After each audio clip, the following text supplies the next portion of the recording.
აგვისტოში ინფლაცია 4.6%-მდე გაიზარდა, რაც მიზნობრივ მაჩვენებელს აღემატება. ინფლაციის მიზნობრივი მაჩვენებლიდან გადახვევას თავად ეროვნული ბანკის პროგნოზირებდა წლის მეორე ნახევარში, თუმცა არსებული მაჩვენებელი, როგორც ეროვნული ბანკის პროგნოზს, ისე თარგეტირებულ მაჩვენებელსაც აღემატება. რა მდგომარეობაა სხვადასხვა ქვეჯგუფებზე და რაც მთავარია, რა ნიშნულამდე შეიძლება გაიზარდოს ფასების დონე მიმდინარე წლის განმავლობაში. თემაზე სასაუბროთ პირდაპირ ეთერში ნოდარ სიბრილაძე, ეკონომისტი გვიერთდება. ნოდარ, ძალიან დიდი მადლობა შენი დროისთვის. მადლობა მოწვევისთვის, მივესალმებით ჩვენს ხმელეთს.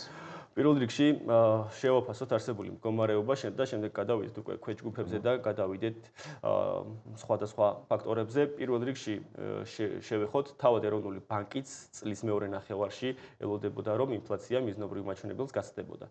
თუმცა 4.6%-მდე არც ერთ სცენარში ეს მაჩვენებელი, ასე ვთქვათ, გაწერილი არ იყო. რამ განაპირობა ზრდის მაჩვენებელი და რამდენად იყო მოსალოდნელი ეს თქვენთვის? კი ბატონო, პირველ რიგში ჩემთვის მოსალოდნელი იყო და ეს ყველა სცენარით ასე იყო, არა მხოლოდ ეროვნული ბანკის პროგნოზები ზოგადად, არამედ იგივე საფინანსო სხვა კვლევითი ცენტრის პროგნოზებიც, იგივე TVC კაპიტალის პროგნოზებიც რო ვნახოთ, ან გალთენთაგართის იქაც ყველგან ავარაუდები იყო, რომ საქართველოში ფასების საერთო დონე მიზნობრივ მაჩვენებელს გადააჭარბებდა და ახლაც დამატებით პროგნოზებიც კეთდება, რომლის მიხედვითაც, ახლა გქონდა ჩვენ 4.6% ინფლაციის მაჩვენებელი, თუმცა ეს მაჩვენებელი კიდევ მოიმატებს წლის ბოლომდე. ანუ სხვა სხვებით რო ვთქვათ, იგივე ის მიზნობრივ 3%-იანი მაჩვენებელი რაც არის, იმას თან დაახლოება გაჭირდება ამ მიმდინარე წლის განმავლობაში. პრინციპში სების გადაწყვეტილებას, რასაც უყურებთ მონეტარული პოლიტიკის კომიტეტის ხდომების, რომლის მიხედვითაც მუდმივად ერთ ნიშნულზე რჩება რეფინანსირების განკვეთი და არ მცირდებოდა, ამას ლოგიკური ახსნა სწორედ ის იყო, რომ საქართველოში ეს ფასების დონე ასე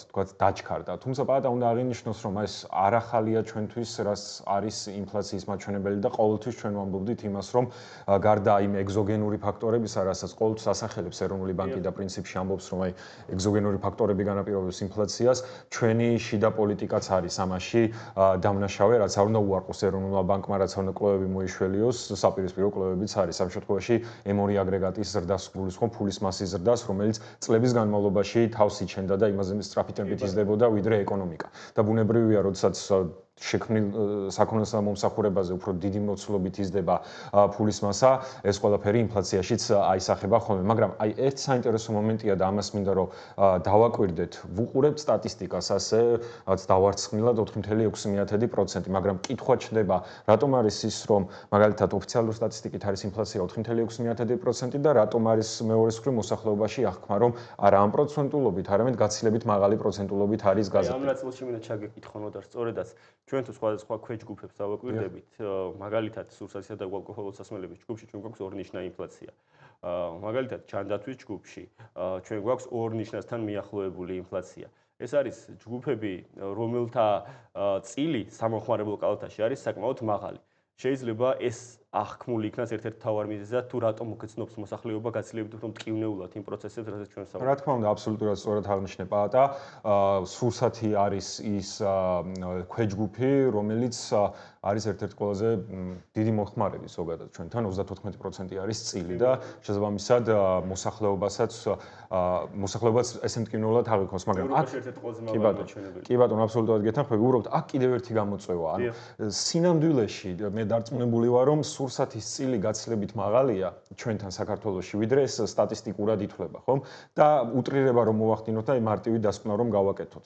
წარმოვიდგინოთ ესეთი რაღაცა, საქართველოში აი კითხვა დავსვათ, საშუალო ხელფასის სტატისტიკა რო ქვეყნდება. ამ საშუალო ხელფასის სტატისტიკით რაიმე მდგენელს ვადგენთ, აი რაღაცაზე მსჯელობთ, რეალურად გამოქვეყნდება ეს საშუალო ხელფასების მაჩვენებელი და მოსახლეობაში არის სიცილ ხარხარი, იმიტომ რომ რეალურად ვის აქვს ამდენი ხელფასი. მეორე მხრივ გვაქვს მედიანური ხელფასი, რომელიც საშუალო ხელფასს ორჯერ ჩამორჩება, ხო, დაახლოებით ხელზე 1000 ლარია მედიანური ხელფასი. აი წონებთან რო გავავლოთ პარალელი, როგორ ითვლება მაგალითად სურსათს რამდენი უნდა ქონდეს თლიან სამომხმარებლო კალათაში წონა და რამდენი სხვადასხვა ქვეჯგუფს, ხო?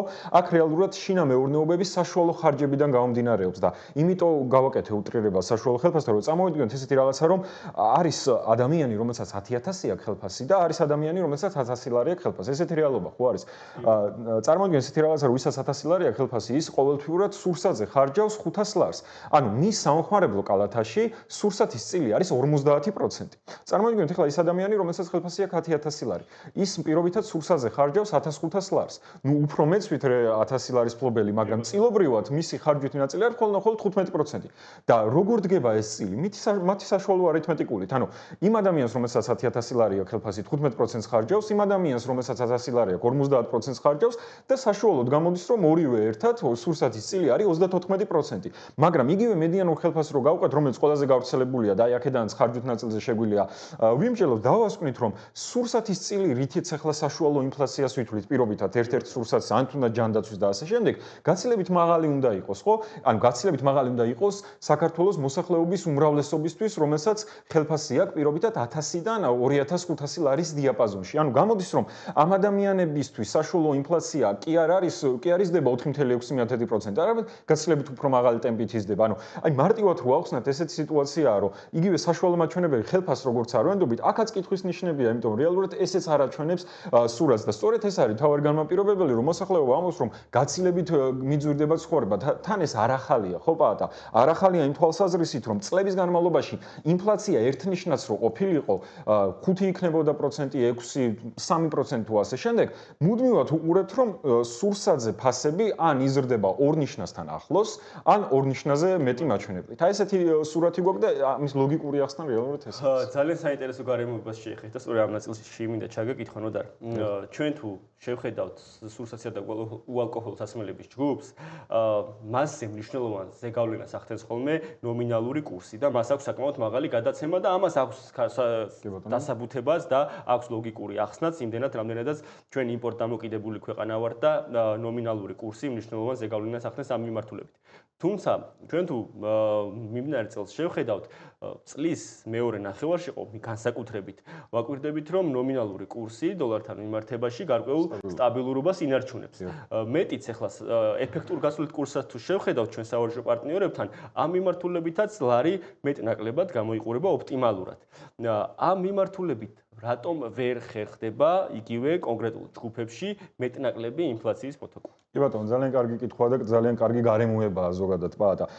პირველი ის, რომ თქვენ რაც აღნიშნეთ, ამით ფაქტობრივად ეს მითიც ერთგვარად დაიმსხვრა, რომ თითქოს მთლიანად რაც ნომინალური კურსის ან ეფექტური გასვლით კურსის ცვლილების საფუძველზე იზრდება ფასები. მაგამდეც იყო მითი დამსხვრეული, რომ თუნდაც აი თურქეთთან რაც ლირასთან რო უფასურდებოდა ლარი, აი ამას მოყვებოდა შემდგომში. მოკლედ ყველაფერს ბრალდებოდა, ასე ვთქვათ, ეს არაფერ შუაში არ არის რეალურად, ანუ შეიძლება გარკვეული კონტრიბუცია, ამას ვერ ვიტყვით რომ მთლიანად არ აქვს, მაგრამ გარკვეული კონტრიბუცია შეიძლება ქონდეს, მაგრამ არამთავარი, როგორც ესეთი გასვლითი კურსის ესეთი ცვლილება და მნიშვნელოვანი გავლენა რო ამით ვიმსჯელოთ, რომ ინფლაციაზე ამას ქონდა თავარი ზეგავლენა. ნუ სხვადასხვა ჯგუფების მიხედვით სხვა რაღაცა შეიძლება იყოს. ეხლა ბუნებრივია, მათ შორის იგივე არის. შაქარი ავიღოთ მაგალითად. შაქარზე შემოვიდა პირობითად იმპორტის გადასახადი, რომ აგარი შაქარი კომპანია დავიცვათ და შესაბამისად უცხოურ პროდუქციას ხელოვნურად ვაძვირებს. გარკვეულ პროდუქტებზე ესეცაა, მაგრამ თავარი მაინც ეროვნული ბანკის პასუხისმგებლობაა რეალურად. გარდა იმისა, რომ ეროვნული ბანკი ზოგადად საფინანსო სისტემის მაკონტროლებელია,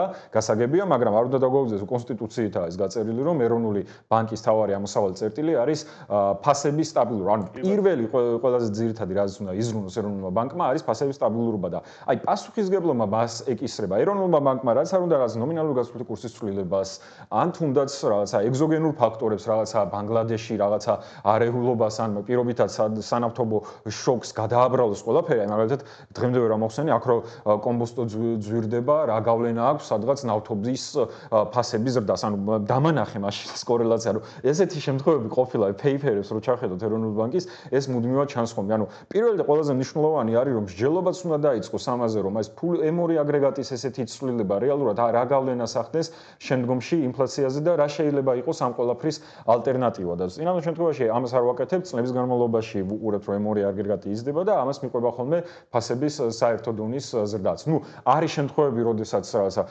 შეიძლება იყოს მიზნობრივ მაჩვენებელთან ინფლაცია, მაგრამ ეს მიზნობრივ მაჩვენებელთან რეალურად არის ხოლმე, იმიტომ რომ წინა წელს შევადარებთ, რომელიც მაღალი საბაზო ეფექტით გამოირჩევა ხოლმე. ნოდარ, ფოთაშორის ერთ პასაჟს დავამატებ. ჩვენ თუ შევხედოთ M2 აგრეგატი ახსენე შენ, ბოლო მონაცემები, რომელსაც ჰქონდა გამოქვეყნებული ეროვნულ ბანკს, M2 აგრეგატის ერთიანად ზრდა აქამდე ამ ხელა მასშტაბით მე არ მახსენდება. რადგან ეროვნულ ბანკს საშუალოდ 2 მილიარდი იყო. კი ბატონო, საკმაოდ მაღალი ზრდა იყო.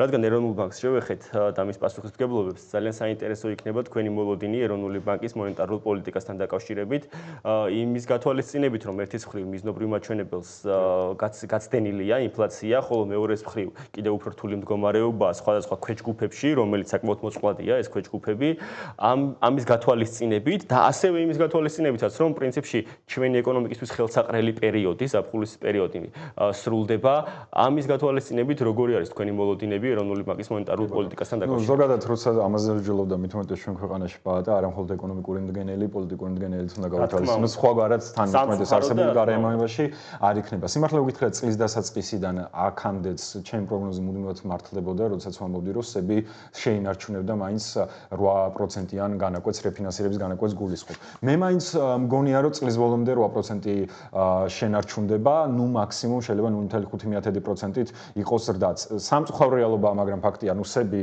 უნდა იყოს დამოუკიდებელი ინსტიტუცია, უნდა იყოს, ეს არის მნიშვნელოვანი, მაგრამ წლების განმავლობაში მათი განცხადებებიდანაც და მეორეს მხრივ ახლაც სები ხშირად ერთგვარ რაღაც კოჭის გაგორებას აკეთებს რაც მთავრობასთან, რაც საერთოდ არ ევალება მას. პირობითად ეკონომიკურ ზრდაზე უნდა იყოს მთავრობა და მის რაღაც ფისკალური პოლიტიკა, ხო, ამ შემთხვევაში, აი ამ კონიუნქტურაში პასუხისგებელი, მაგრამ სების განცხადებებიც ხშირად იყო ხოლმე, რომ აი მონეტარულ პოლიტიკას არ ვამკაცრებ, იმიტომ რომ შემდგომში ამან ხელი არ შეუშალოს ეკონომიკურ ზრდას.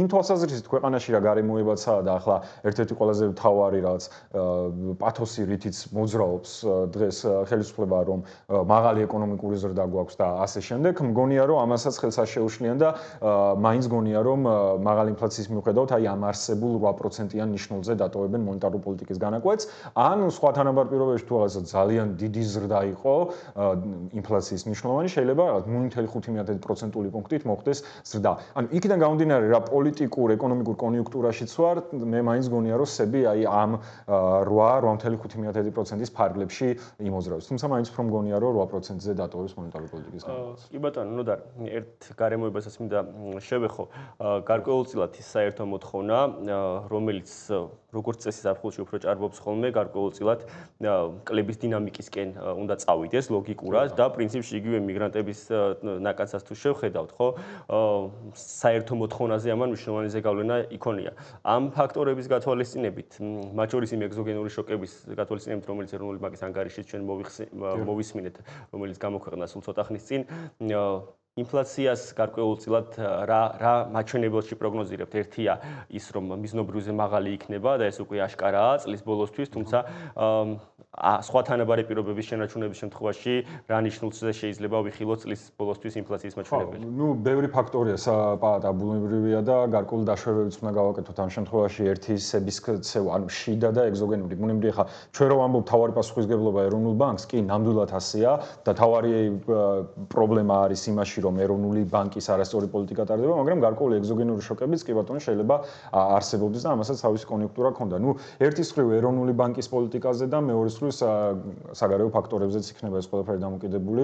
ახლა როგორც ქვეყნის შიგნით, ისე სოფლიოში ძალიან დიდი გაურკვევლობაა, ხო, იგივე ომთან დაკავშირებით, რუსეთის აგრესიასთან დაკავშირებით, იქ შეთანხმებასთან დაკავშირებით, იქ სავაჭრო ომთან დაკავშირებით, რუსეთზე სანქციებთან დაკავშირებით, უამრავი რაღაცა, მოკლედ ფაქტორები. მე მაინც გონია რომ კი ინფლაცია იქნება მაღალი და დაახლოებით ესე 6-7%-ის ფარგლებშიც შეიძლება მოიმატოს. აი ამ წელს ყოველ შემთხვევაში და შემდგომი წლიდან შეიძლება ეს მაჩვენებელი კიდევ უფრო მეტად დაჩქარდეს, გააჩნია სების პოლიტიკა რა იქნება. თან აქ პაატა ერთი მნიშვნელოვანი გარემოებაცაა, რომ ზოგადად როდესაც ინფლაცია ფასების საერთო დონე იზრდება და სები მონეტარულ პოლიტიკას ცვლის, გადაცემის არხი აქვს დაახლოებით 2 კვარტალი და შესაბამისად აი საინტერესო იქნება შემდგომში გადაწყვეტილების მიღება. ზუსტი პროგნოზი გაკეთება ბუნებრივია შეუძლებელია. ამის გაკეთება რომ ვიცოდეთ, გაცლებთ უკეთესი მდგომარეობა იქნებოდა, მაგრამ სხვა თანაბარ პირობებში ის მიზნობრივი მაჩვენებელი რაც არის, ამ მაჩვენებელს ბუნებრივია რომ აღემატება. მით უმეტეს აი 4.6% ავიღე, მაგრამ გვაქვს ახლა, მაგრამ იგივე რაღაც TBC კაპიტალის კვლევაც რო ავიღო დასაჩინო, კიდევ უფრო ზრდა არის მომდენო თვეების განმავლობაში მოსალოდნელი, შემოგვიყვანოთ ეს მაჩვენებელი კიდევ უფრო მეტად გაიზრდება. ნოდარ, დიდი მადლობა საინტერესო ანალიზისთვის. მაყურებელს შევახსენებ, ნოდარ სირბილაძე ეკონომისტი იყო ჩვენი სტუმარი და ვსაუბრობდით ფასების საერთო დონეზე, რომელიც სულ ახლახანს გამოაქვეყნა სტატისტიკის ეროვნულმა სამსახურმა.